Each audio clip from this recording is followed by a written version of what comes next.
It's 96 degrees for the 9th day in a row. You mosey on down McD's to the Magic McSpeaker box seeking a McFlurry. Medically necessary. It's broken, they say. Again? No? Always. But what if I told you it's not broken? It's working exactly as intended. When these machines go down, repair techs assemble, contracts get fulfilled, and money changes hands. McDonald's isn't losing money when you can't get your McFlurry, they're making it.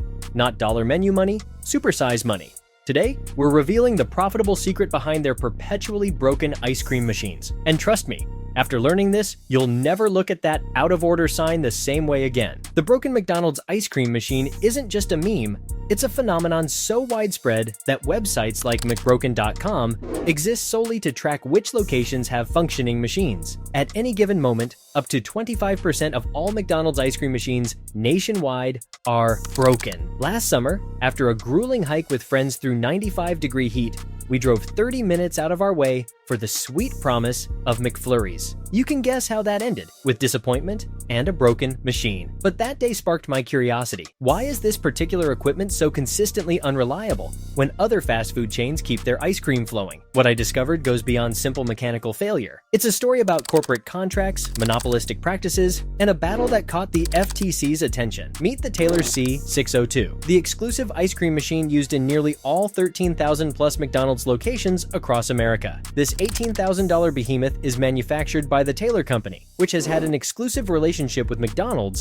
since 1956, when Ray Kroc himself handpicked them as the sole supplier. The machine itself isn't inherently flawed. In fact, it's quite sophisticated, designed to pasteurize its contents and self-clean through a 4-hour heating cycle that kills bacteria. No manual cleaning required, no waste, no human error. The perfect system, if it worked. But it's about as reliable as a chocolate teapot in a sauna. Here's a shocking stat. McDonald's ice cream machines are reported broken 5 to 10 times more frequently than ice cream machines at other fast food chains. It's no coincidence, but a business model. But here's where things get interesting. The C602 is notoriously complex, with a Byzantine system of error codes that are completely indecipherable to McDonald's employees. When something goes wrong, the display might show error XL01 or HPRL, cryptic messages that mean absolutely nothing unless you're a certified Taylor technician. And that's by design. It's like if your car's check engine light just said oopsie daisy instead of telling you what's actually wrong. In 2018, Taylor's parent company performed an acquisition review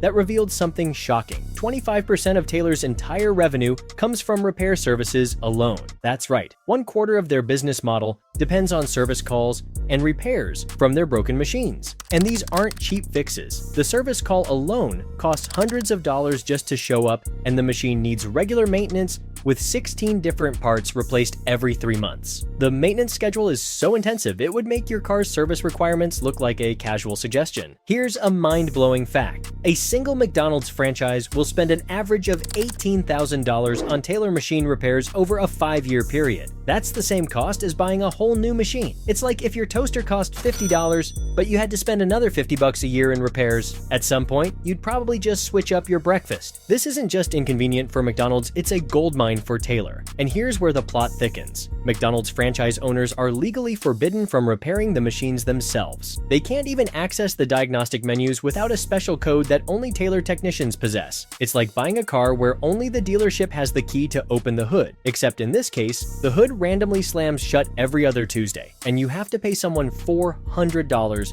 to open it again. In 2019, 2 entrepreneurs named Jeremy O'Sullivan and Melissa Nelson decided enough was enough. They created a device called Kitch, a small gadget that could be attached to the Taylor C602 to translate those cryptic error codes into plain English, allowing McDonald's franchise owners to perform basic troubleshooting. The device was an immediate hit. Suddenly, franchise owners could see what was happening inside their machines in real time. They could prevent breakdowns before they happened. Ice cream sales went up. Customer complaints went down. It was like giving reading glasses to someone who'd been squinting at menus their whole life. But Taylor and McDonald's corporate weren't exactly thrilled. Apparently, letting people fix their own machines was as welcome as a vegan at a barbecue competition. In a move that would make any conspiracy theorist nod knowingly, McDonald's sent a memo to all franchisees warning them that using Kitch devices could lead to serious human injury, a claim with no evidence behind it. Meanwhile, Taylor allegedly obtained Kitch devices under false names and addresses. and internal emails later revealed they were working on creating their own version of the device. O'Sullivan and Nelson sued both companies, claiming corporate espionage and theft of trade secrets. The case is still ongoing,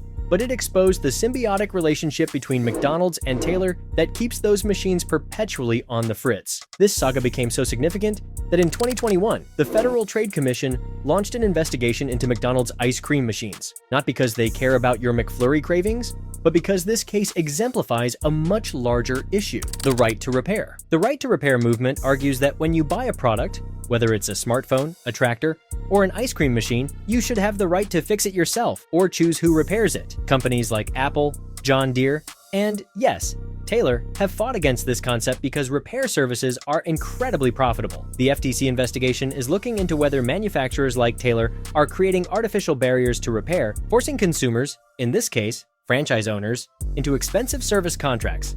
In a twist that's harder to find than a working ice cream machine, the FTC's involvement actually marks the first time a federal agency has investigated fast food equipment. That's right, your McFlurry disappointment has literally made legal history. For McDonald's franchise owners, this isn't just annoying, it's expensive. Each location loses an estimated $666 per day in ice cream sales when their machine is down. That's the devil's number, which seems appropriate for the hellscape that is ice cream machine maintenance. Multiply that by thousands of locations with broken machines on any given day, and we're talking millions in lost revenue. One industry analysis estimated that McDonald's franchisees collectively lose over $300 million annually due to broken ice cream machines. That's enough money to buy 16.7 million McFlurries, or one functioning ice cream machine, apparently. But here's the kicker: McDonald's corporate doesn't feel this pain. Franchise owners bear the cost of repairs and lost sales, while McDonald's corporate and Taylor continue their profitable arrangement. And for customers like us, we're left standing at the counter being told yet again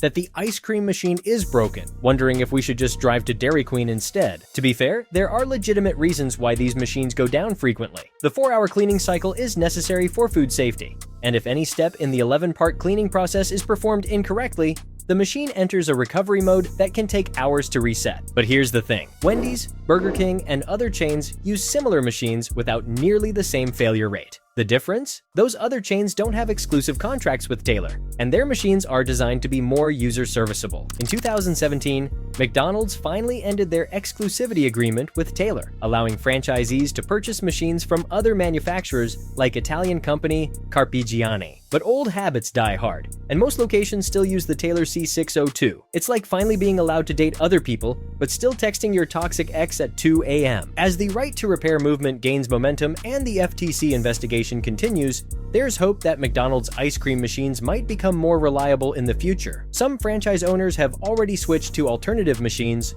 and pressure is mounting on McDonald's corporate to address this long-standing issue. But until then, websites like McBroken will continue to provide a valuable service, and customers will continue to gamble on whether they'll actually get that McFlurry they're craving. Here's one last surprising fact. In Germany, McDonald's ice cream machines work 99% of the time. Why? Because they use different machines entirely.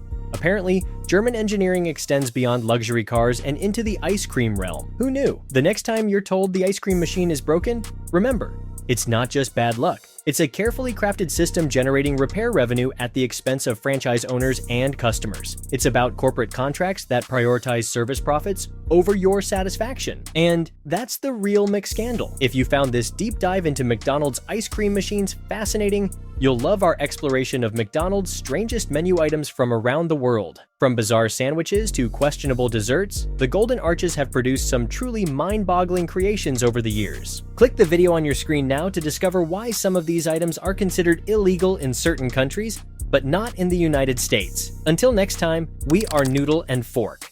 And remember, sometimes the most interesting food stories aren't about what's on the menu, but what's kept off of it.